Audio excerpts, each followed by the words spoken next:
Ted Mouradian is president of the 2% Factor and author of 5 books, including his latest, Yep, Shit Happens. Hi, Ted. Thanks for coming on the show today. I really appreciate it. You've got a very unique approach to how we need to think, really, not only in business, but about our personal lives. And it includes the law of cooperative action and the 2% factor. And this is a concept that you developed in the early 1990s, and you've been teaching it and writing about it since then. Like, what does that mean? What is the law of cooperative action? What I did when I was at Brock in the early 90s and getting a degree in sociology, and I was able to be a class of one because I wanted to find out why people are angry, why conflict occurs. And so when I did my study over the 4 years and what people wanted and everything, I realized that everything in the universe works. Everything cooperates with each other. We're also not only cooperating, but we're interdependent and we're interconnected. Um, all the animals, I mean, I just look around right now at the fall. Look at the colors, look what's happening, right? And even though sometimes there's a hurricane, which is going on right now in Jamaica, but when there's a hurricane or something going on, it seems to fix itself. I'm talking about nature, the earth, everything else. Our problem that has occurred is when man became sentient beings, we screwed everything up. And I say man because I blame man more than women, but we screwed everything up. And because we believed we were separate from the interconnectedness, when we have the self-actualization of who we are, we believe we are totally separate. And that created conflict where there really is no conflict. I mean, if you look at nature and the animal, the rose doesn't tell the tree what kind of tree the rose should be. Yes, some animals sacrifice their lives so other animals can live. That's part of the cycle of life and nature, right? But animals don't go and get armies together and say, well, let's go attack the other animal because we don't like the color of their pelt. Right. um, but humans do that. So I wanted to look at a theory and a law that says how can we correct that? How can we be more like nature? And I want people to understand that we are all interconnected and interdependent. If I steal from you, I steal from me. If I lie to you, I lie to me. All of those things. We can't get along without something else. We're sitting on chairs, interconnected. Gravity holds us on Earth, interconnected. We're breathing air, interdependent. And so if we lose that interdependent interconnectedness, we're done. And it seems that ever since human consciousness, we've been fighting with each other, going to war. You bring in theories like religion, a whole bunch of other stuff, instead of saying, look at, like we're all together, we're all one, we're all planet Earth. We're not really countries and all that sort of stuff. So my teaching are going around to help people with conflict, why they're angry, um, how they can neutralize the effect of the 2% or the angry person, the bully, how they neutralize it in their life, because you can't change them. One of the theories I have is that we're all in this fast flowing stream, the river of life. We're all in it together. And our problem is we keep trying to control the stream. We get mad at traffic. We get mad at the weather. We get mad at our partner. Why are you dressed like that when we're going out? Why are you doing that? And so the idea is you can't control the stream. Like I can't control what's happening in the United States. I can't control the extreme right or the extreme left in Canada. But all I can do is neutralize their effect on me. Now, that doesn't mean I can't affect the stream by speaking up a certain way, which the model teaches, by not getting angry, but talking rather than fighting. And there's two theories I've got with that stream. Number one is stop trying to control the stream. simply be in total control of how you act or how you react and interact with the stream. Number two, don't allow the stream to harm you. So I will never compromise who I am, what I believe. Now, if I won't compromise who I am and what I believe, that means I can't force you to compromise who you are or what you believe, even if your belief is totally opposite to my belief. You have a right to do that. Another little example I give is um, if I want to put ketchup in my coffee, that's my business. My business isn't to force you to put ketchup in your coffee, nor is your business to stop me from putting ketchup in my coffee. We can have a discussion that says ketchup is the stupidest thing I've ever heard, but Right. to get angry or to personalize it, that's totally against the model. I think it's human nature to have people who want to be more dominant, and other people who want to be, well, I shouldn't use the word want, because that really goes against what you're talking about. But there are people who, just in the way they live, they see themselves as more dominant and having the right to, and I think this comes up in business a lot. And then there are the people who are followers, That's right. right? That's right. And And the idea is not to change the dominant or the followers. It's the model. When I teach the model and the six tenets of the model, it's to have the dominant realize how their actions are affecting other people. Some will change, some won't. But also the people who are followers is to say you do have a voice. You can speak up if you want to, but it's how to speak up so that you don't get into a fight. so you've written, I think this is your fifth book, the one Yes. that was published this spring, and you wrote it in Mexico, so we can talk about that over coffee, as we have, about how you get to go to Mexico for the winter and I don't. But this is a sort of a different take, because it's the story of a person, a young man, Cooper, who gets robbed and is just so angry about that. And he goes for a walk and he meets a grandmother, and he stops and he talks to her, and she helps him see the six tenets. So it really is, it reads like a story. And so let's talk about those six tenets. Because I think that really, for us to break that down, I don't, in the end, you don't think, well, wow, that's rocket science. It's so simple to understand. And you think, like, yeah, yep, shit happens, which is the title of your book. Yeah, I wasn't sure whether you're going to be able to say that on air or not because so yes, Apparently I can say anything I want. because it's your show and I like that. But the whole thing is, yeah, um, shit will happen. Crap will happen to us every day as long as we're on the green side of the grass. And and the thing is most people want that magic pill. We're in a society where fix me, fix it, give me the pill. There is no pill for life, for being human. There's good days, there are bad days. There are happy days, there are sad days. There are health problems. There are, as you know, mental issues. There are things going on with people in their minds and all that sort of stuff. And our problem is we keep trying to look for that magic pill or blaming somebody else for everything. When I wanted to write this fifth book of mine, I didn't want a regular self help book that said, here are 5 ways that you can improve your life. Number one, right? Everybody's done it. So I created Cooper, and people might get Cooper as cooperative action, Cooper. um, Right. yeah, so that's Cooper's name. And then I also know and understand through all of my research and study, we all have the answers, Janice. We have the answers. They're within us. We just don't listen. When the little hairs on the back of our head stand up, we go, oh, well, yeah, I'll have that extra piece of cake.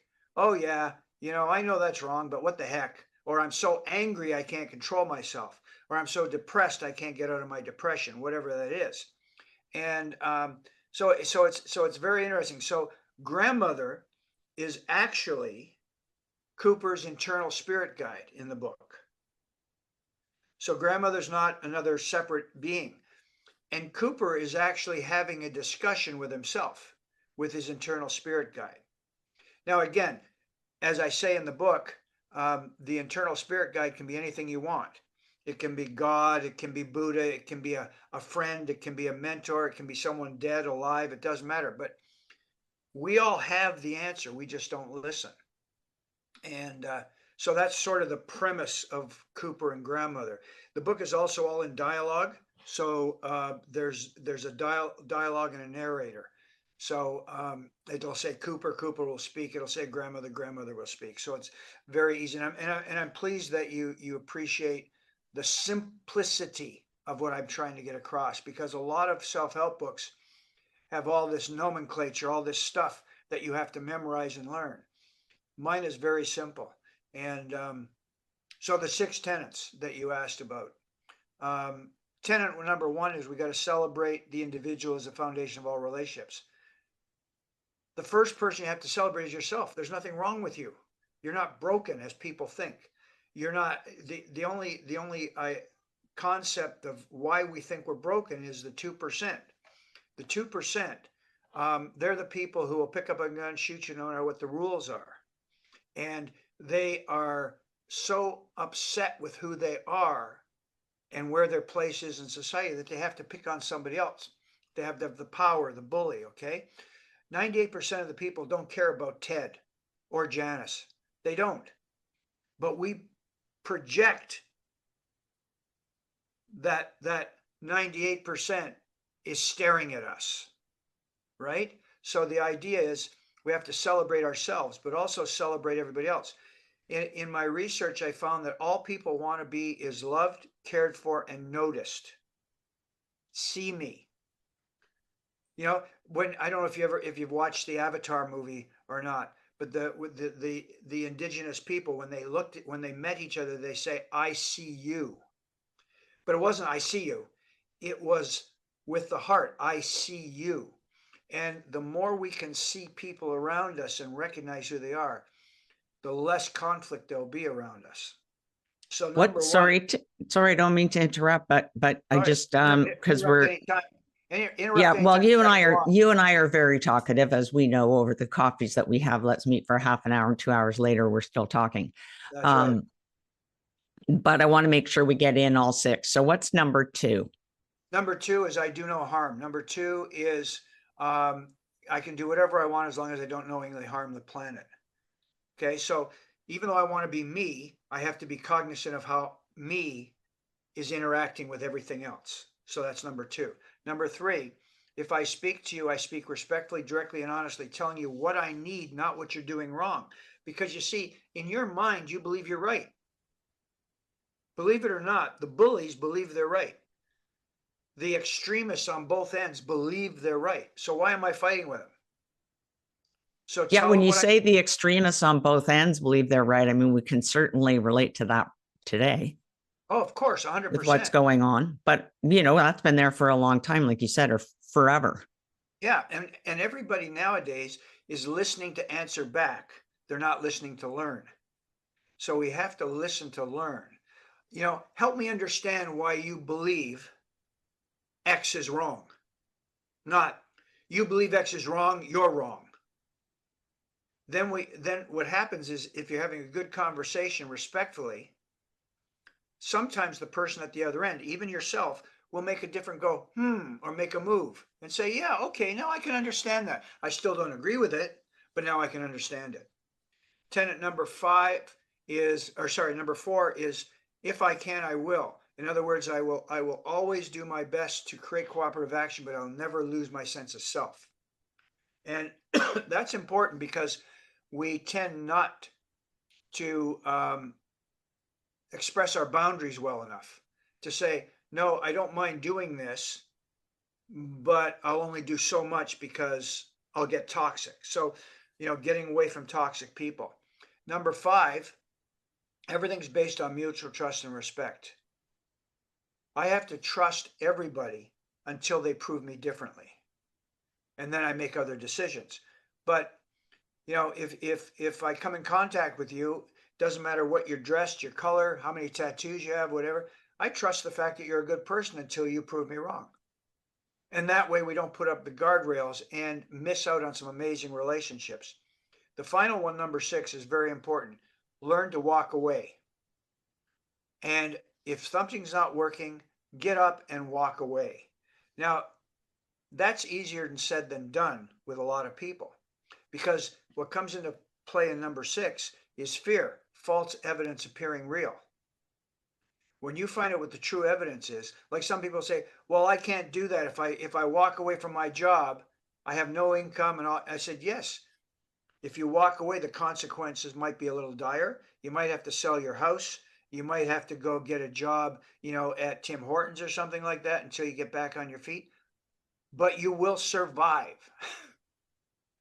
You will survive. Yeah, that's a really, really hard one It to is. be able to. I mean, you can even get through the first 5, and I see a lot of relationship in there to people who are, which is what I work in, people who are living with a mental illness and have faced stigma over the years, and people literally saying, there's something wrong with you, go away.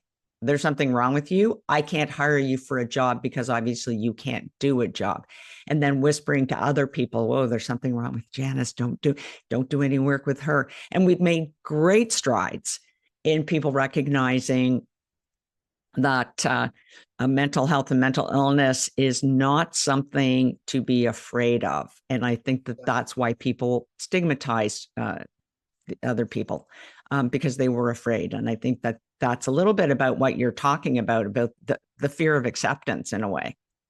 That's exactly it. And the realization that it's only the 2% who really are the visceral bad people in the world who care about you, is 98% don't care about you. And one example, and I'm sure your listeners will understand this. One example is very simple. You'll wear an outfit. 1,000 people will see you in that outfit. You'll be going down the street very happy. One person, think about this, one person will come up to you and saying, Janice, you're looking a little fat in that. You'll throw it away. Or you'll really think about wearing it again. So it definitely goes to the back of the closet, and then you feel fat in everything you put on. Exactly. But when we have and then you feel that's wrong, Ted, which is the worst part. Yes. So I can't be this way. I need to go on a juice diet or whatever, and I need to work out 45 minutes every day, and that's not necessary. So the essence of the model and the law of cooperation is saying to people exactly what you just said. Is say to people, that's only one person of 98 or 100, right? Of 99. That's only one person in 1,000. Give them half the peace sign, and say, I'm just going to be me. It's really funny how again, mental illness and you know what?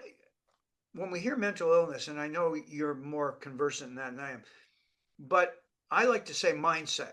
Our mindset is the real issue, which I believe, will create that mental illness or that problem. It's my mindset.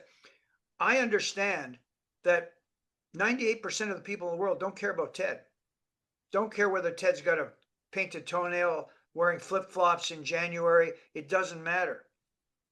The idea is yourself. Be comfortable with who you are. That's tenet number 1. Celebrate who you are. Don't settle. Celebrate. And the people who know you, love you, and care about you will be there for you. The people who won't, the 2%, will criticize you and try and force you into their space, into their mindset. And that's what you have to stop, is you have to turn around and say, no, I'm Ted. And if you don't like Ted, the way Ted is, then I'm sorry, we can't be friends. We can't be relatives.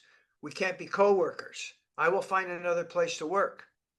And if that means I have to move to another province, another country, I'm going to survive. The idea of this model is survival. If you look at nature, everything survives on its own. The tree, the flower, the animal, everything on its own survives the way it is. And think about this, it also adapts when things change. I mean, you've seen the pictures of a plant that grows through the middle of a rock. Now, what power does that take? Yeah. Yeah. I mean, there are conflicts, obviously, around between animals and amongst animals. But So, that's also the but whole point, Janice. There is conflict. There always will be. There always will be. I'll always stub a toe. I'll get cancer, which I've had. I'll have heart issues, which I've had. There's always issues. That's the thing to sort of, guess I'm saying, just let go. Yeah, tomorrow I'm going to lose a tooth. You know what I mean? It's that's life. Life is not yeah, easy. it's Life's kind not of fair. accepting the things that you cannot change. And I read that someplace. uh and some of the tenets that live and let live, do unto Yeah, others, these are things that yeah, are in your book that are, I think, in this world we are rushing forward, and we've gone through some really bad times recently, and so there's that sense of not live and let live, but I have to grab my slice. that's right. And Yeah, that but and it's that puts there's us a way. but that puts us all in a very high stress Yeah, situation. And what's going on south of the border? You and I talked about reading the news or not. I talk to people about that all the time. Some of them are like me, where I try very hard not to, but I can't help sneaking in a couple of times every day. And then I've been allowing it until recently to really bother me. Well, why am I letting that, which I have no control over, ruin that's right. whether I'm going up to ride my horse and have a really nice, calm time driving through those trees you're talking about that have all changed colors and are beautiful? Yeah, and if I see troops coming down the street in St. Catharines, then I'm going to have to make decisions. But I'm not going to worry about the fact. I mean, I'm going to be aware and cognizant of what's going on because I want to be prepared. It's like I know that I need to drink water every day or I'll dehydrate. So those things you have to do in order to prepare yourself for what could be happening in the future. And but I really believe that we get caught up into, especially with social media and everything like that. Like right now, I'm working on a course for university with a PhD friend of mine, and his concept is we have to be more human. We have to get more into where we can have conversations, because as AI comes in and we're more separated by social media, we're losing our humanity, and we're losing our way of communicating, of hugging, of being friends, of letting go of the crap that's out there, because the crap will never go away. It won't, Yeah, you that's know? a lot of people are working hard on that right now, but I think more people every day are becoming immersed in that, and taken hostage by social media and certainly now AI, compared to the number of people who are working directly with you to stop you from feeling that way. I just before we wrap up, Ted, I say quite frequently, I'm really glad that I don't have young children, because parents today are dealing with issues that are beyond anything that you and I experienced as kids, and growing up is hard enough as it is. Ted, thanks for coming on and talking about this. There's so much more to talk about. So I'm Other than coffee, maybe we can have another chit chat on the show, and Anytime, see anytime, we can do a check-in, and anytime. enjoy yourself in Mexico.